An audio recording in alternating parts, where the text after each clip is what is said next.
यीशु सच्चे दरबार में सभी का स्वागत है। 84 लाख योनि से बचना है तो उसका मैं उपाय बता रहा हूँ जो प्रभु ने दिया है, ईश्वर परमात्मा ने उसके ज्ञान में कि 84 लाख योनि से कैसे बचें।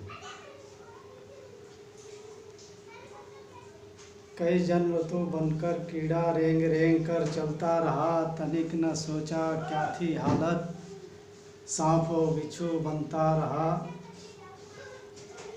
गाय बना बैल बना खर कुकर का जन्म पशु का पाया, तूने वन चमगादड़ उल्लू कौवा गिद्ध और उल्लू कहलाया था। पर विष्टा में तू चिल्लाया भूलकर अपने प्रभु का नाम। अब तो प्यारे यीशु अब है तेरे साथ, अब तो पाले तू अपना धाम। यानी मनुष्य है, कहते हैं कि जब मरेगा तो 84 लाख में भरमेगा। कहीं कीड़ा है, मकोड़ा है, गिद्ध है, कौवा है, उल्लू है, चमगादड़ है, और अपने प्रभु का नाम भूल जाता है। जब चिल्लाता है कि प्रभु मैं कहाँ पड़ा हूँ गटर में, तो प्रभु यीशु का नाम, प्यारे प्रभु, जब हम चलते हैं, प्रभु ने कहा है कि तुम्हारा मन व्याकुल न हो, तुम मुझ पर परमेश्वर पर विश्वास करते हो तो मुझ पर भी विश्वास करो। मेरे पिता के घर में बहुत से रहने के स्थान हैं, यदि न होते तो मैं तुमसे कह देता, क्योंकि मैं तुम्हारे लिए जगह तैयार करने जाता हूँ। तो प्रभु हमारे और आपके लिए जगह तैयार करने के लिए जाता है। प्रभु ने कहा कि जहाँ मैं रहूँगा वहाँ तुम भी रहोगे। तो परमेश्वर हमें जानवर कीड़े मकोड़े नहीं बनने देगा। हम इंसान हैं तो इंसानी अच्छा रूप देगा, 84 लाख में भरमने नहीं देगा, क्योंकि परमेश्वर कहता है मैंने जो वचन कहे उस वचन के कारण तुम शुद्ध हो। तो परमेश्वर का शब्द है, परमेश्वर का ज्ञान है, उसके ज्ञान के अनुसार हम शुद्ध हो गए हैं, पवित्र बन गए हैं। तो हम जानवर नहीं बनेंगे, हम इंसानी रहेंगे, क्योंकि परमेश्वर का ज्ञान बताता है और परमेश्वर ने बताया है कि जहाँ मैं रहूँगा वहाँ तुम भी रहोगे। तो स्वर्ग में है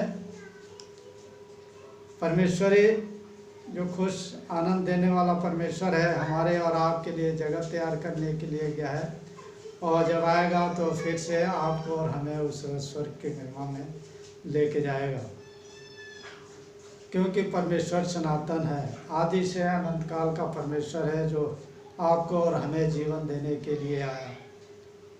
अब श्राद्ध के बारे में जैसे देखते हैं कि जानवर बन गए, तो हमारे पिताजी थे, जब श्राद्ध का टाइम आया तो पिताजी ने कहा कि बेटे जाओ ये घास लेके जाओ और क्या नाम है गाय को खिला देना, और जब खाएगी तो उसका दूध निकाल के लाना, तो हमारे अपने पूर्वजों को देना है। तो जब मैं घास लेके गया तो सवेरे के टाइम के भाई दूध निकाल के लाए और देखे तो वो गाय मरी हुई, और मैं वहाँ पे बैठा रहा कि गाय घास खाएगी, दूध देगी तो लेके जाऊंगा। काफ़ी टाइम हो गया, समय गुजर गया, तो पिताजी आए और कहने लगे कि भाई दूध लेके आया नहीं, और तो मैंने कहा कि ये गाय घास ही नहीं खा रही है तो दूध कहाँ, तो दूध देती तो लेके आता। कहें कि बेटे ये गाय है, मर गई है, ये घास नहीं खाएगी और ना ही दूध देगी। तो मैंने कहा कि जब गाय तो अभी अभी रात की ही मरी होगी, जब गाय ये घास नहीं खा रही है, दूध नहीं दे रही है, तो हमारे पूर्वज हैं जो मर गए तो वो कैसे आएंगे खाने के लिए, वो कैसे खा सकते हैं। तो इसलिए आप अंधकार में न रहिए, दूसरे के बहकाने में ना आइए। अगर हमारे पूर्वज आपके लिए घर मकान सब कुछ बहुत अच्छा बना के दिए, तो आपके लिए आएंगे तो खाने के लिए नहीं, उनके लिए 5 स्टार होटल हो उसमें चले जाएंगे खाने के लिए, आपके पत्ते में नहीं आएंगे खाने के लिए। तो परमेश्वर है जो हमें अच्छा जीवन देने के लिए प्रभु आया। तो उन्होंने कहा कि जहाँ मैं जाता हूँ वहाँ तुम्हें भी लेके जाऊँगा, तुम्हारा मन व्याकुल न हो। तो हमें घबराने की ज़रूरत नहीं है, चिंतित होने की ज़रूरत नहीं है, फिक्र करने की ज़रूरत नहीं है। सिर्फ मन फिराने के लिए प्रभु को जानिए, परमात्मा को जानिए, जो सच्चा परमेश्वर है, सच्चा ज्ञान देने वाला परमेश्वर है। वे कहते हैं, प्यारे यीशु संगत बिन नार कुकरी हो और गले गले घूमत फिरे टोक न डारे कोई। प्यारे यीशु संगत बिन राजा गधा हो और माटे लदे कुम्हार की घास न डारे कोई। कहते हैं कि प्रभु के वचन, पवित्र शास्त्र के, वेदांत के वचन सुनने के लिए बड़े बड़े राजा व्याकुल थे कि प्रभु आए, उसका वचन हमें सुनने के मिले कि ताकि हम भी इंसान बने रहें। लेकिन नहीं सुन पाए, दुनिया से चले गए। लेकिन आपको, हमें, इस संसार के लिए प्रभु ने अच्छा वचन दिया कि सत्य को जानो और सत्य तुम्हें स्वतंत्र करेगा।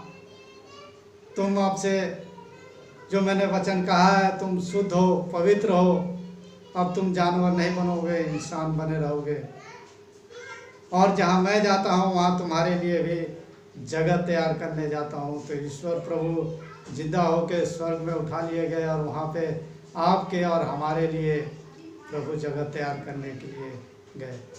तो हमें घबराने की, फिक्र होने की जरूरत नहीं है। हमने प्रभु को अपना जीवन सब कुछ दे दिया है। सभी को जय मसीह।